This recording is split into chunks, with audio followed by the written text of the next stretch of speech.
सी language की आज की इस क्लास में हम लोग जिन दो टॉपिक्स को कवर करने वाले हैं उनमें सबसे पहले स्ट्रक्चर और उसके बाद रहेगा यूनियन। तो आइए स्टार्ट करते हैं। सबसे पहले हम ये देखते हैं कि स्ट्रक्चर का मतलब क्या होता है।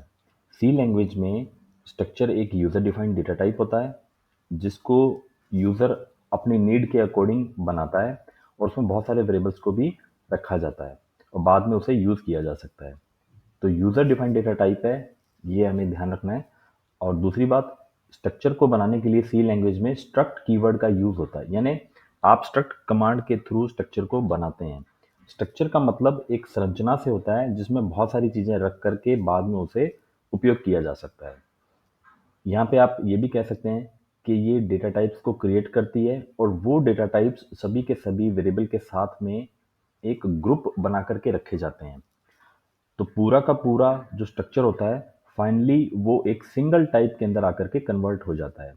यानी सबसे पहले आपने स्ट्रक्चर बनाई जो कि एक यूज़र डिफाइंड डेटा टाइप है, उसमें बहुत सारे वेरिएबल्स को रखा जिसमें अलग अलग डेटा टाइप भी हो सकते हैं, और जब आपने सारी चीज़ों को ग्रुप कर दिया तो अब ये एक सिंगल एंटिटी बन गई है। और एक महत्वपूर्ण तथ्य ये भी है कि आप स्ट्रक्चर को सेपरेट बना सकते हैं। सेपरेट का मतलब है कि जैसे सी लैंग्वेज में मेन फंक्शन होता है उससे बाहर रखेंगे इसे, तो ये स्ट्रक्चर पब्लिक कहलाती है। और आप चाहें तो स्ट्रक्चर को मेन के अंदर भी बना सकते हैं। अगर आपने स्ट्रक्चर को मेन के अंदर बनाया तो ये लोकल कहलाएगी, और अगर आपने मेन से पहले बनाते हैं तो ये ग्लोबल स्ट्रक्चर कहलाती है। और सी लैंग्वेज में स्ट्रक्चर को बनाने के लिए कमांड का नाम स्ट्रक्ट ही रहेगा।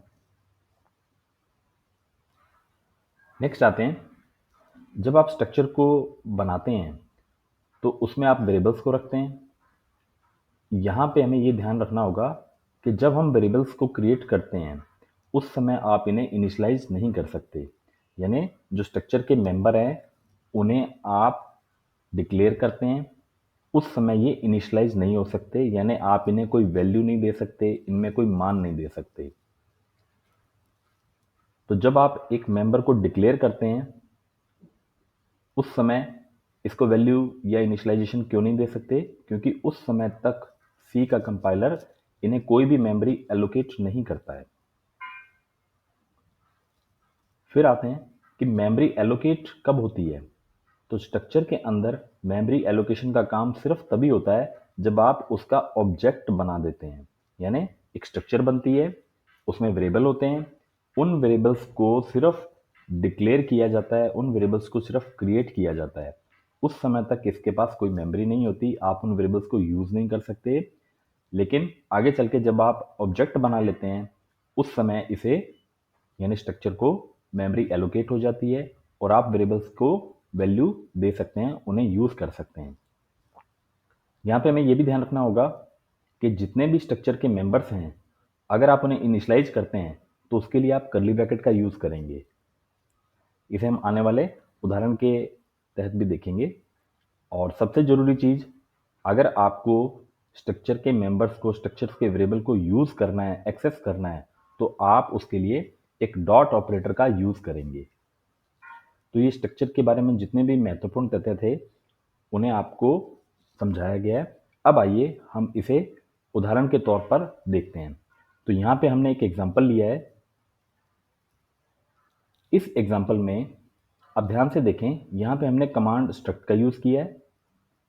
उसके बाद आपको एक स्ट्रक्चर का नाम रखना होता है। आप कोई भी एक वैलिड नेम यूज़ कर लें, जैसे कि यहाँ पे स्टूडेंट नाम रखा गया है।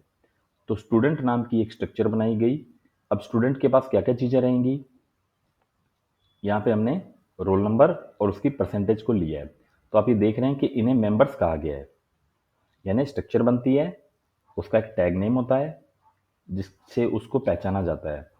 फिर उसके बाद उसके अंदर मेंबर्स बनाए जाते हैं। मेंबर्स का मतलब वेरिएबल से होता है। यहाँ पे हमने दो ही वेरिएबल लिए हैं, आप चाहें तो और भी ले सकते हैं। जैसे कि करेक्टर के दौरान आप नेम क्रिएट कर सकते हैं, फ्लोट के अंदर आप उसकी दूसरी कोई असाइनमेंट की वैल्यू ले सकते हैं। तो और भी बहुत सारी चीज़ें जो स्टूडेंट से रिलेटेड होती हैं उसको आप इसमें ले सकते थे। और फाइनली जब आप एक स्ट्रक्चर को बना लेते हैं तो उसे सेमीकोलन से टर्मिनेट कर दें।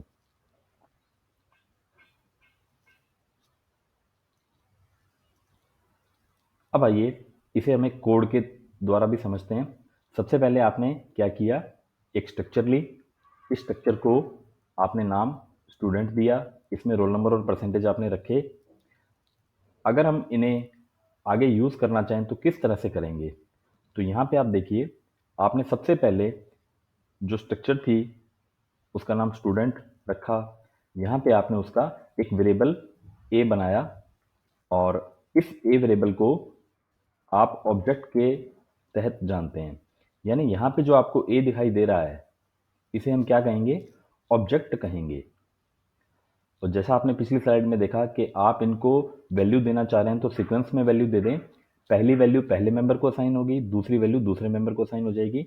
यानी स्टूडेंट का रोल नंबर बनता है 1101 और उसकी परसेंटेज बनती है 70 और ये इंफॉर्मेशन ए के पास में अवेलेबल है। यानी अब आपको अगर रोल नंबर को एक्सेस करना है तो उसके लिए जैसा कि आपको बताया गया था कि डॉट ऑपरेटर के तहत आप इसे यूज करेंगे। तो ऑब्जेक्ट का नाम, डॉट और फिर वेरिएबल का नाम, इस तरह से आप इसको यूज कर सकते हैं। यहाँ पे ए वेरिएबल आएगा, ए डॉट परसेंटेज। तो उससे क्या होगा कि आपकी जो इंफॉर्मेशन है वो स्क्रीन पे प्रिंट हो जाएगी, क्योंकि हमने प्रिंटफ स्टेटमेंट को यूज किया है। तो ये था स्ट्रक्चर के बारे में कि कैसे उसे बनाते हैं और उसके बारे में महत्वपूर्ण तथ्य क्या हैं। स्ट्रक्चर के बाद अब बारी आती है यूनियन की। तो यूनियन का हिंदी में मतलब होता है संगठन। इसी तरह से सी लैंग्वेज में भी यूनियन को बनाया जाता है ताकि आप बहुत सारी अलग चीज़ों को एक साथ इकट्ठा करके रख सकें।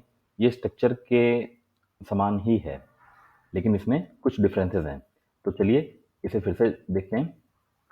सबसे पहले यूनियन एक स्पेशल डेटा टाइप है जो अलाउ करती है कि आप अलग अलग डेटा टाइप्स को एक ही मेमोरी लोकेशन में रख सकें। यहाँ पे सेम मेमोरी लोकेशन का मतलब रहेगा कि आप जितने मर्जी वेरिएबल ले लें, लेकिन एक समय में एक का ही उपयोग कर सकते हैं। जैसे कि स्ट्रक्चर में एक समय में आप सभी वेरिएबल्स को इकट्ठा एक साथ यूज कर सकते हैं, इनिशियलाइज कर सकते हैं, प्रिंट करा सकते हैं, प्रोसेसिंग कर सकते हैं। लेकिन यूनियन में ऐसा नहीं रहेगा। यूनियन में एक समय में एक वेरिएबल के ऊपर आप काम करेंगे और जितने भी वेरिएबल आपने लिए हैं उनमें जो सबसे बड़ा होगा उतनी मेमोरी ही एलोकेट की जाएगी। आगे देखते हैं कि यूनियन अगर आप डिफाइन करते हैं जिसमें कि आपने बहुत सारे मेंबर लिए हैं, तो एक समय में एक मेंबर को आप ऑक्यूपाई करेंगे एट एनी गिवन टाइम। फिर आते हैं कि जैसे स्ट्रक्चर को बनाने के लिए आपने स्ट्रक्ट कीवर्ड का यूज किया था, तो यूनियन को बनाने के लिए कौन सी कमांड लगेगी, यूनियन कीवर्ड का यूज करना है आपको। यूनियन की खास बात यह है कि इसमें एफिशिएंट वे से आप मेमोरी का यूज कर लेते हैं। यानी एक ही मेमोरी लोकेशन का यूज करते हुए अलग अलग वेरिएबल्स को उपयोग में लाते हैं। यानी आप ये कह सकते हैं कि यूनियन जो है वो मल्टीपर्पज रहती है। आइए अब इसका भी एक सिंटैक्स और एग्जांपल देख लेते हैं। सबसे पहले आपको यूनियन बनाने के लिए जो कीवर्ड यूज करना होगा उसे आप यूनियन के नाम से जानेंगे। उसके बाद आपको यूनियन किस नाम से बनाना है उसके लिए आप कोई भी एक कीवर्ड यूज कर लें, एक नाम यूज कर लें, जैसे कि 1। यहाँ पे भी देखिए आपने कुछ वेरिएबल्स को यूज किया है, इंटीजर आई, फ्लोट एफ और करेक्टर में आपने एक स्ट्रिंग ली है। तो आपने 3 अलग अलग तरह के वेरिएबल्स को लिया, उनमें एक नंबर है, एक डेसिमल पॉइंट है और एक में आप स्ट्रिंग को स्टोर कराएंगे। यहाँ पे हमने करेक्टर की लेंथ भी दी है 10। तो जैसा कि आप जानते हैं इंटीजर और फ्लोट मेमोरी ऑक्यूपाई करते हैं और करेक्टर आपने 10 लिया है, तो एक करेक्टर जो होता है 1 बाइट का यूज करता है। यानी इन तीनों में सबसे बड़ा कौन हुआ, करेक्टर डेटा टाइप सबसे बड़ा हुआ, क्योंकि एक करेक्टर 1 बाइट लेता है और आपने 10 लिए हैं, तो ये कितना हो गया, 10 हो गया। तो आपके यूनियन को 10 बाइट्स की मेमोरी मिलेगी और आप चाहें तो इसका ऑब्जेक्ट यहाँ पे भी बना सकते हैं। जैसे कि आपने स्ट्रक्चर में देखा था कि आप उसे सेमीकोलन लगा के मेन में ऑब्जेक्ट बनाते हैं। यहाँ पे हमने क्या किया है, ऑब्जेक्ट को यूनियन के साथ ही क्रिएट कर दिया है। तो ये चीज़ हम यहाँ बताना चाह रहे हैं कि जो आपने 1 नाम की यूनियन बनाई है उसमें आपने अलग अलग डेटा टाइप लिए, वेरिएबल लिए और एक ही यूनियन के अंदर आपने उनको रख दिया इनसाइड यूनियन। तो ये आपकी रिक्वायरमेंट थी। अब अगर हम इसका मेमोरी कंजप्शन देखें देखिए यहाँ पे हमने यूनियन को यूज़ किया। अब हम मेन में आते हैं। यहाँ देखने वाली बात ये रहेगी कि जो आपने ऑब्जेक्ट बनाया है, इस बार हमने फिर से मेन में ऑब्जेक्ट बनाया है, आप चाहें तो इसे यहाँ भी बना सकते थे। तो जो आपने ऑब्जेक्ट बनाया है, आप एक कीवर्ड यूज़ करें सी लैंग्वेज का साइज ऑफ। ये बताएगा कि कितनी मेमोरी एलोकेट हुई है। ये काम आप स्ट्रक्चर पे भी कर सकते थे, ये काम आप यूनियन पे भी कर रहे हैं। तो यहाँ पे जो ऑब्जेक्ट की मेमोरी एलोकेशन होगी दैट विल बी 10 बाइट्स। तो यहाँ पे आप देख सकते हैं कि हमने यहाँ पे 10 बाइट का एक आउटपुट देखा है। लेकिन अगर यही काम आप स्ट्रक्चर पे करते तो क्या होता? यूनियन को अलग से मेमोरी मिलती, फ्लोट डेटा टाइप को अलग से मेमोरी मिलती और स्ट्रिंग को अलग से मेमोरी मिलती। आप उन सबका टोटल कर लें, उतनी मेमोरी आपको एलोकेट की जाएगी। अगर आप साइज ऑफ कमांड से इसको देखना चाहें तो देख भी सकते हैं। लेकिन यूनियन में क्या है, जो सबसे बड़ा होगा उतनी मेमोरी से एलोकेट की जाती है। तो उसी मेमोरी के अंदर आकर के इंटीजर का यूज हो जाएगा, फ्लोट का यूज हो जाएगा और स्ट्रिंग का भी यूज हो जाएगा, क्योंकि एक समय में एक ही वेरिएबल को यूज करने दिया जाता है। इसे आप चाहें तो एक उदाहरण से भी समझ सकते हैं। आपके घर में 4 या 5 गेस्ट आते हैं, तो आप उन सबको अलग अलग रूम दे रहे हैं। एक रूम में एक गेस्ट रह रहा है, दूसरे रूम में दूसरा गेस्ट रह रहा है, इस तरह से। तो ये तो हो गया स्ट्रक्चर। अब इसका आप रिवर्स कर लें। जितने भी गेस्ट आ रहे हैं, 4 आ रहे हैं या 5 आ रहे हैं, आपने उनको एक ही रूम दे दिया है, तो ये हो जाएगा यूनियन। तो कहने का मतलब हुआ कि स्ट्रक्चर और यूनियन को इस तरह से आप ग्रुप बना करके वेरिएबल के साथ में रख करके उसका प्रयोग कर सकते हैं।